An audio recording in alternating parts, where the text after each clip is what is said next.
Take a look around you. A notebook on your desk, a receipt crumpled in your pocket, a book waiting on your shelf, a cardboard box on your doorstep, a coffee cup, a newspaper, a paper bag. Most of us never give any of them a second thought, because to us, paper has always existed. It's simply paper. But imagine trying to explain something as ordinary as a sheet of paper to someone living thousands of years ago.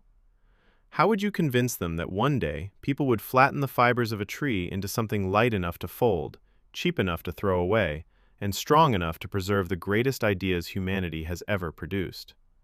At first glance, it sounds impossible. And yet, every page you've ever turned began as something alive, a tree. The remarkable part isn't that trees can become paper. The remarkable part is how long it took humanity to realize they could. Long before there were books, contracts, newspapers, or handwritten letters, there was only memory. Every important story lived inside someone's mind. If a village wanted to remember its history, its laws, or the names of its ancestors, someone had to memorize them. Knowledge wasn't stored in buildings or libraries. It was carried by people.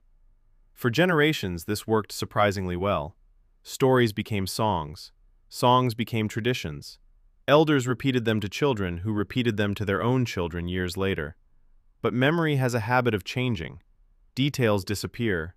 New ones quietly sneak in.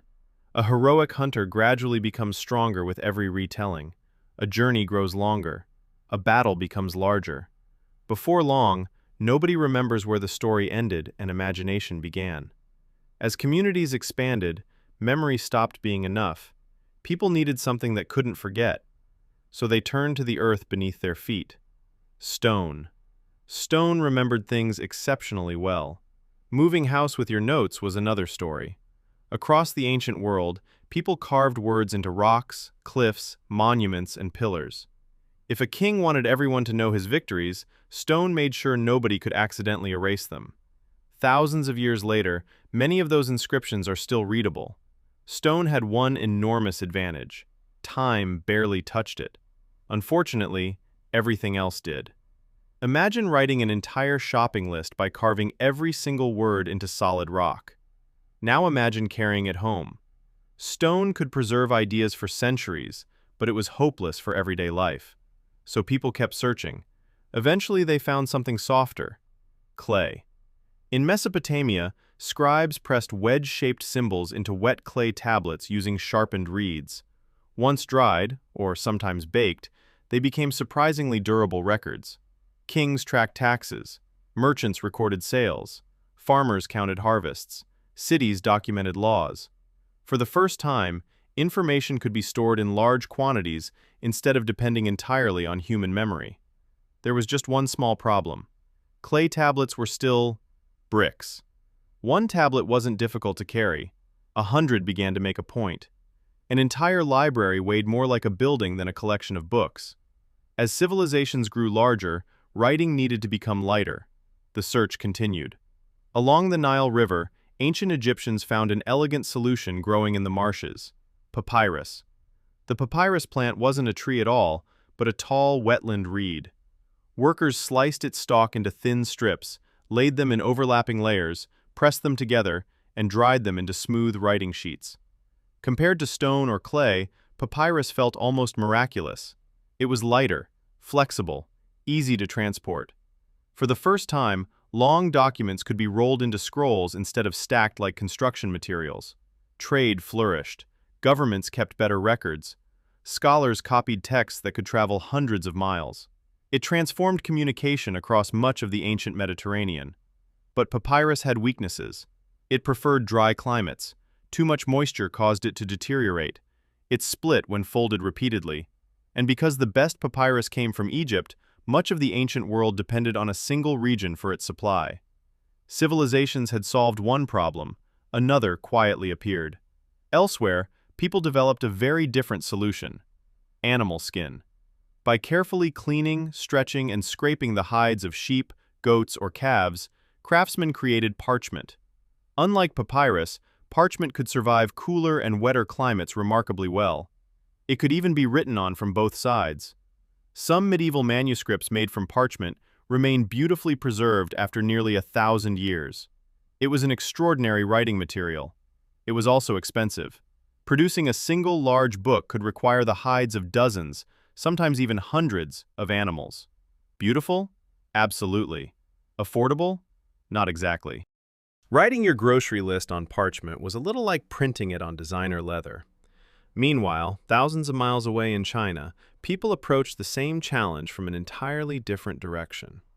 Instead of looking at plants or animals, they looked at what surrounded them every day: bamboo. Bamboo grew quickly and abundantly. Its long, sturdy stalks could be split into narrow strips and written upon individually.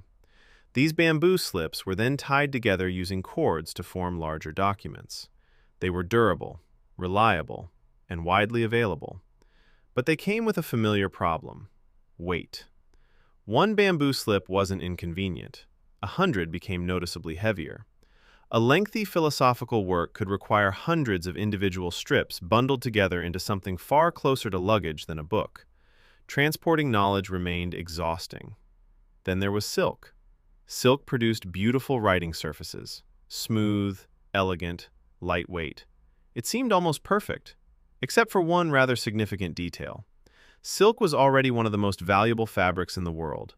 Using it for everyday writing was rather like taking handwritten lecture notes on luxury clothing. Clearly, humanity had become remarkably good at inventing solutions that introduced entirely new problems. Stone lasted forever but weighed a fortune.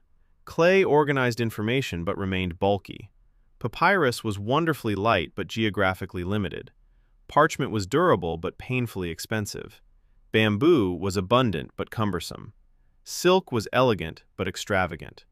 Every civilization seemed to arrive at the same frustrating conclusion: there had to be something better.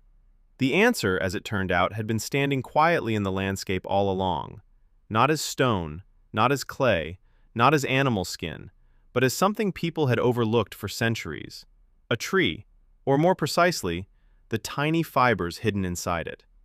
The strange thing about trees is that most people see the wrong part. We notice the trunk, the bark, the branches, and the leaves. Ancient people saw the same things. Trees provided firewood, shelter, tools, carts, ships, and homes. Their strength came from wood, so that was naturally what people valued.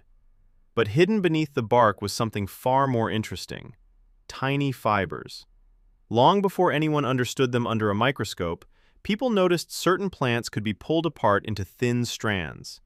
Hemp ropes unraveled into fibers. Worn-out cloth separated into threads. Bark peeled into stringy layers. Fishing nets frayed over time. Different materials, the same basic building blocks. The breakthrough wasn't discovering trees. It was realizing that if those fibers could be separated, mixed with water, and persuaded to cling together again, they formed an entirely new material. Not wood, not cloth, something in between. Exactly who first made this discovery is one of history's great mysteries.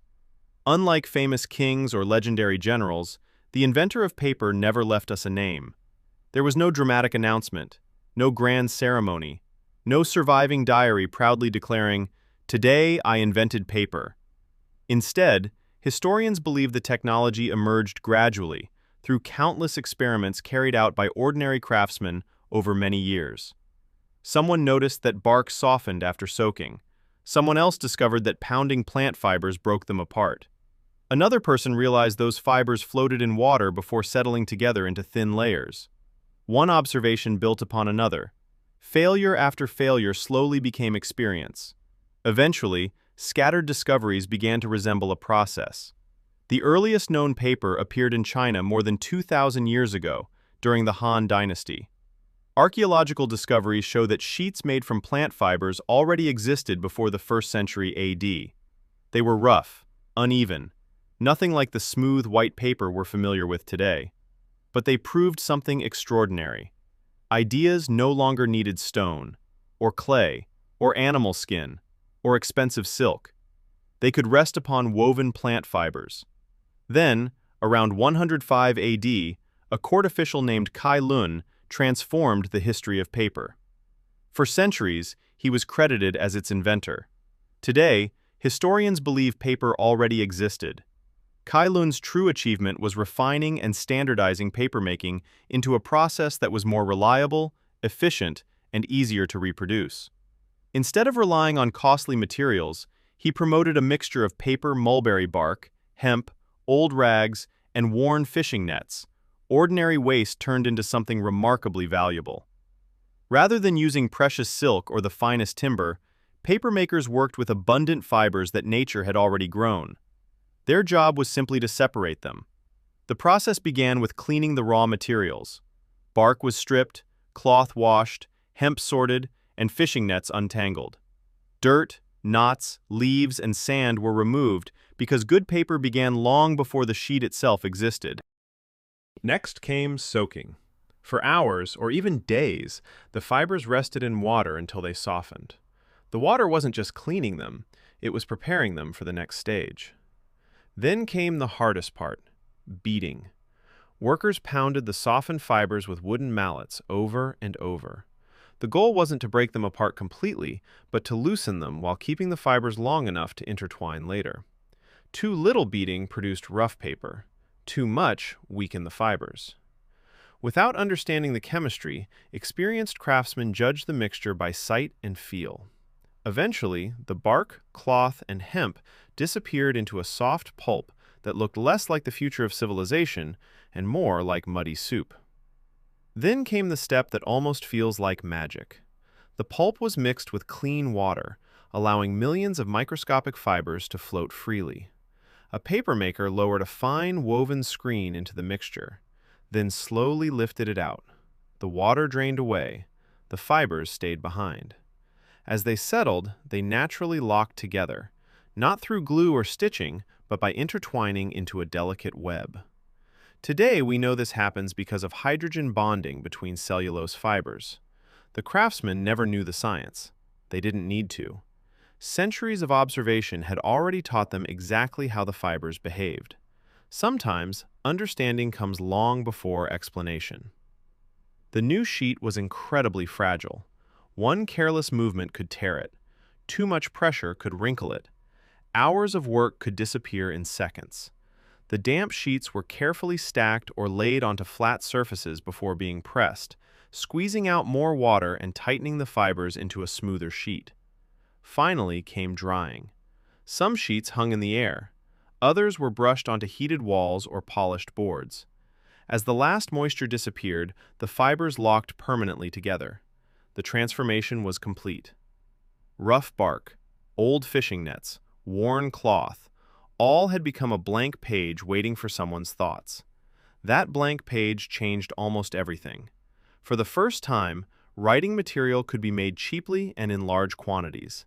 Knowledge became lighter, cheaper, and easier to carry.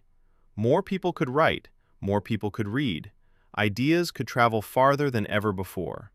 But paper's story was no longer confined to China. Like the ideas written upon it, the technology itself was about to begin an extraordinary journey across the world. Once people discovered how to make paper, the idea began behaving like ink on a page. It spread, not through a single dramatic event, not overnight. For centuries, papermaking remained centered in China, where craftsmen continually refined the process. Better screens produced smoother sheets, different plant fibers created papers for different purposes, and entire workshops passed their knowledge from one generation to the next. Gradually, that knowledge reached neighboring lands. Korea adopted papermaking and introduced its own improvements. Japan followed, creating the beautiful papers known today as washi, often made from paper mulberry, gampi, and mitsumata.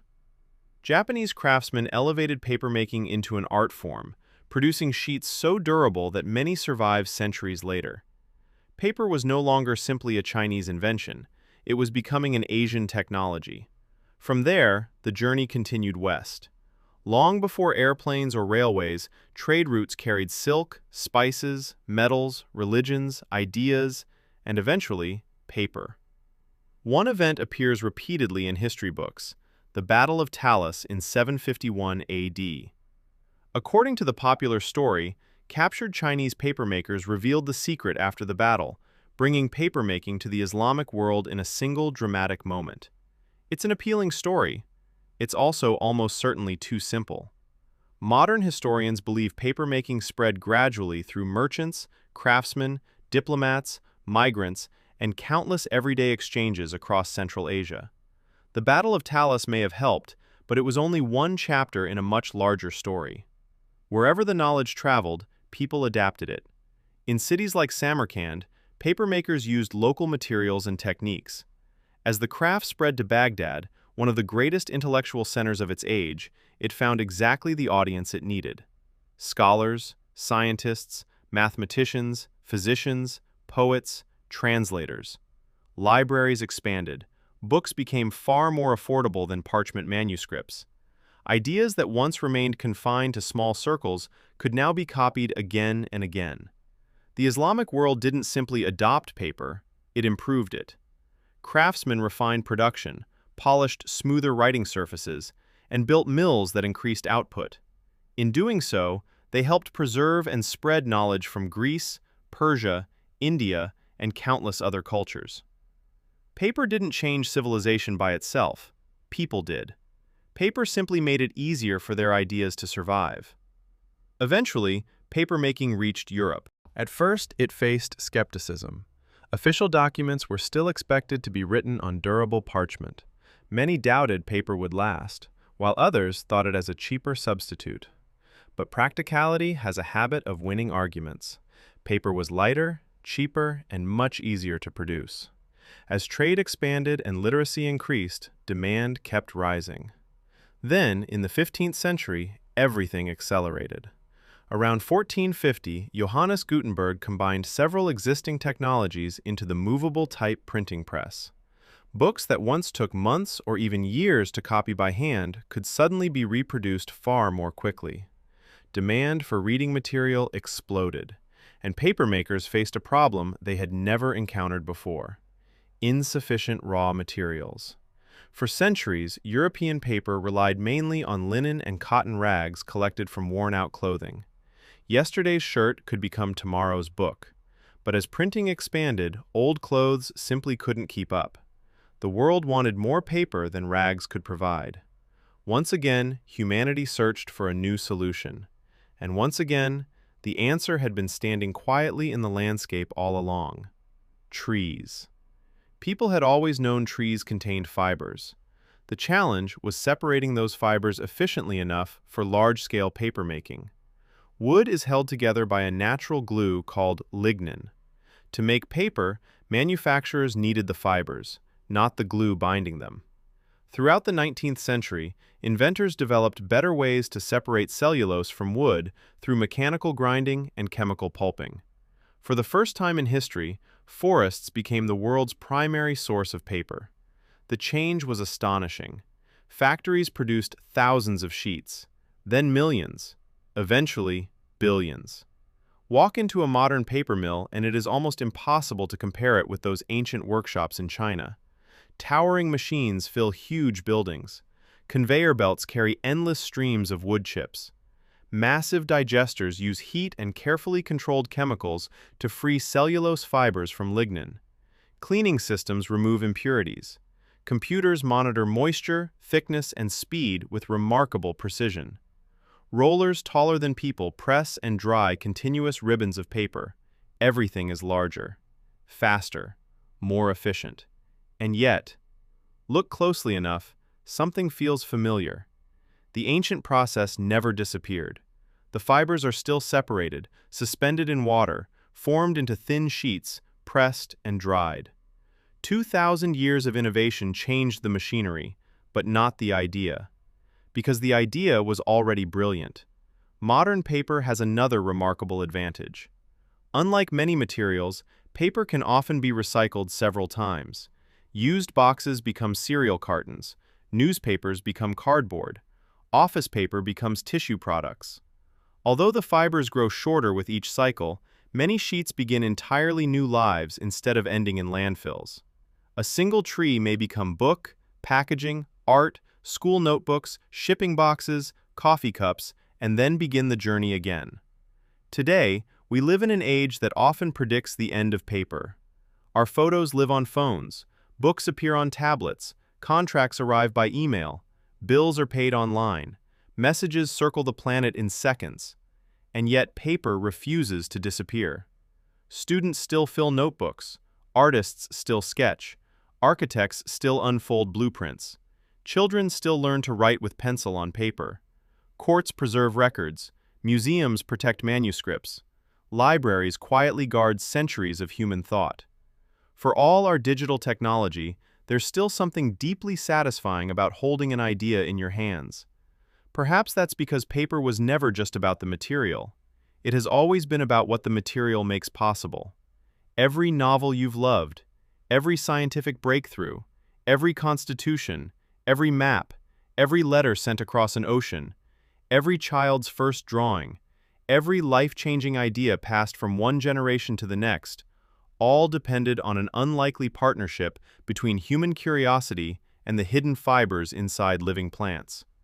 The greatest transformation wasn't turning a tree into paper, it was turning paper into memory, communication, knowledge, and civilization itself. So the next time you open a book, tear a cardboard package, write a shopping list, or crumple a scrap of paper without thinking, remember what you're really holding. Not just processed wood and fibers. You're holding the latest chapter in one of humanity's longest conversations that began when someone looked beyond the strength of a tree and discovered the tiny fibers hidden within it. And somewhere, perhaps on the edge of a quiet forest, a paper mulberry tree still stands beneath the morning sun. It looks exactly as it always has. Ordinary, easy to overlook. Yet around it drift the faint silhouettes of inventions and millions of written and unwritten pages waiting for tomorrow's ideas. The tree has not changed. Only the person looking at it has.